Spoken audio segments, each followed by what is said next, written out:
Hello everybody, this is Fernando for the latest Cryptids and Monsters video. Alright, let's go ahead and let's do another entry here, this one based on one of your newer suggestions. Lots of new suggestions this go around that I'm picking, so thank you so much for all the fascinating new entries.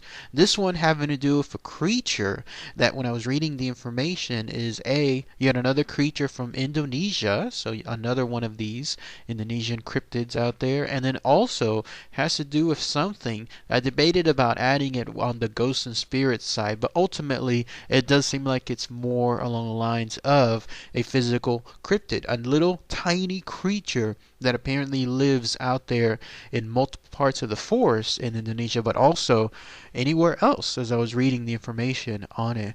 And it has to do with this. You may have seen pictures of it before, only because it does seem like this is something that is absolutely easy to fake, to manufacture, to just basically create a hoax out of. And I'll explain sometime later on it because I've seen pictures of something like this before. I'm sure you have too.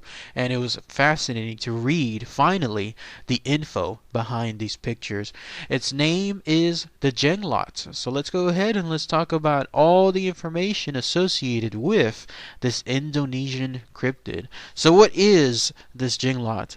Well, again, it's something that's found in Indonesia. It's been there for a long time. So much so, in fact, that it's part of their current mythology. Apparently, if you go there today, you'll find a lot of the locals know of these legends of the Jenglot, and then a lot of the newer people that live there too, those that I guess come across certain areas there know of it too. I guess it just depends on where you happen to be in Indonesia in terms of its location. There are notable ones to point out here in a minute. First, let's talk about its physical characteristics. The most fascinating thing about it when I was reading it is this. It's basically the size of a human doll, almost like a Barbie, and that's its full size. Like it's not like it was something much larger beforehand and then changed into this.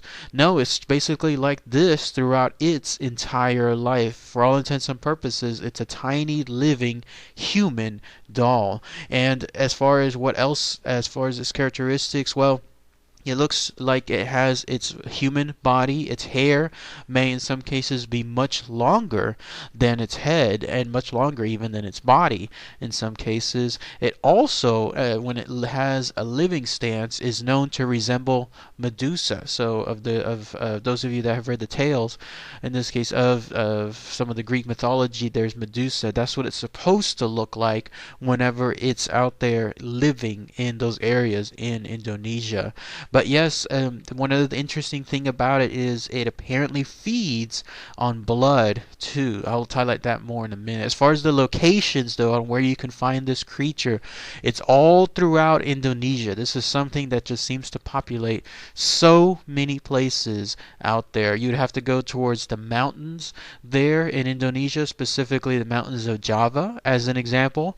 The forests, the places with all the green trees, everything I was mentioning earlier, they are known to be out there too, particularly if you happen to go towards, let's say, those huge trees and you look for spots, very specific spots within the trunks of those huge trees, then you have a much better chance of finding this Jenglot. But it's not just that too. They can be found anywhere else. They habitat beneath the ground. Apparently, they're ground dwellers as well. So if you happen to be at the right spot in the ground, and then you start digging, then you may come across the domicile of one of these things. Even among humans, they're known to live there too. They'll just find basic spots somewhere out there within the locals' villages or somewhere out there within the natives themselves. And so, for example, a roof of a house, one of those places where you don't really see too many people go up there too often, well, then you'll see this Jenglot has made its quote-unquote home there too. So lots of places. This definitely seems like this is something that's more of a opportunist. Whatever it finds as a great place to live in from its perspective, then it doesn't care. It'll do so as well. Now about its characteristic involving blood that I was mentioning earlier. So it goes like this. If people are there in Indonesia and they happen to know that there's one of these creatures around, and some of them even in fact keep them. I don't know how they're able to keep them and not have these things just run away. But either way, though, if you're in the location of a jenglot, it feeds on blood, but not exactly in the sense that this is like a vampiric creature. I didn't really read too much info on that. It's not like it's a danger to humans, not like some of the other cryptids I was mentioning earlier that actively hunt humans and feed on them. No, in this case, it's more like a passive thing. And so the way people do it is whenever they're in the presence or known location of one of these jinglots, these tiny living human dolls, they will take blood, either animal blood or in some cases human blood, and then they'll place it in an area of that supposed location.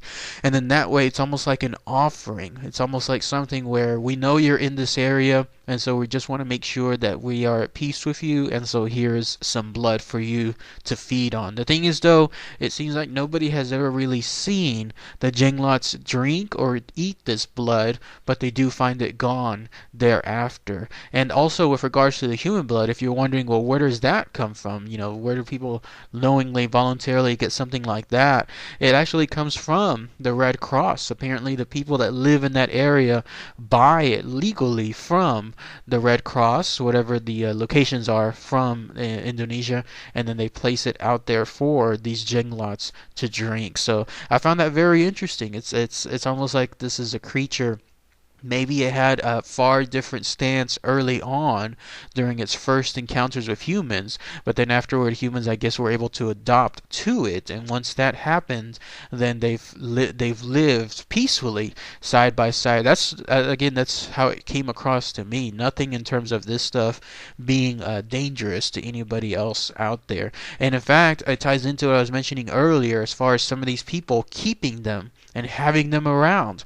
They use them almost in a way as like pets, and that's a loose word, but here's what I mean. So some of these people that keep these jinglots, they're known to showcase them throughout multiple parts of Indonesia as part of these exhibitions. Almost, when I was reading this, it was almost like the early days of Ripley's Believe It or Not, how there was these people that would have these fantastic things to showcase to others out there, all for a price, of course. And so once that happens, then people would see these private collections of these jinglots, and they would be surprised, they would be amazed by it, they would see a living tiny human doll. And then that was it. Like, that was these jinglots living peacefully with whoever, I guess, captured them, or with whoever is able to keep them with themselves. But remember, I was mentioning earlier how this just brings the idea of so many hoaxes that can happen, because most of these exhibitions are not with living jinglots. Big surprise there, right?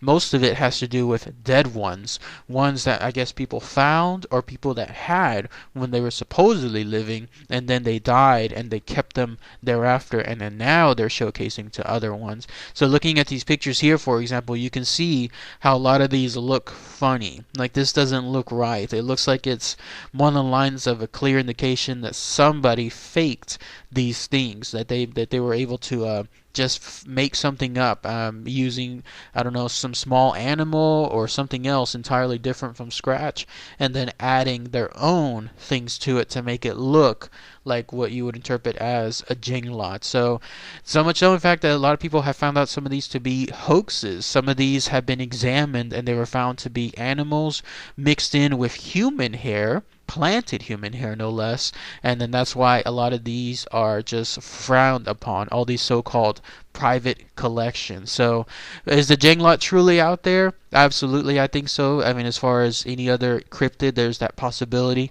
that is the case. But is there a chance that a lot of these are fake and hoaxes?